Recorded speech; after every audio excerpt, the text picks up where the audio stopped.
به بمپور بی کفن که سقف پادگان برید. هجوم موشک از فلک گلوی خواب را درید. کجا نوشته مرگ ما بهای این دیار بود؟ گناه این برادران فقط همین غبار بود. شبی که در سکوت شب نفس به سینه ها شکفت، جوان غرق آرزو به شوق صبح تازه خفت. نه فرصت نیایشی نه آخرین وداع شب، فقط شرار و استخوان در التهاب نیمه شب. ز چابهار داغدار نسیم فاجعه دمید، به جای بوی پیرهن پلاک پاره میرسید. به بحت بندر غریب که نور او به خون نشست، غرور موج ساحلش به صخره جنون نشست. و اهواز غبارگون نفس میان سینه مرد و نخل بی سر جنون تن جوان به خاک برد. که خوزستان خمید به روی نعش لاله ها و کارون فغان کشید ز سوز این گلایه ها.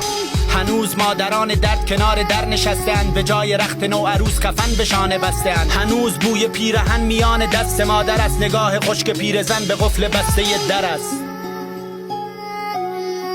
گناه ما جنوب بود که طعمه خزان شدیم.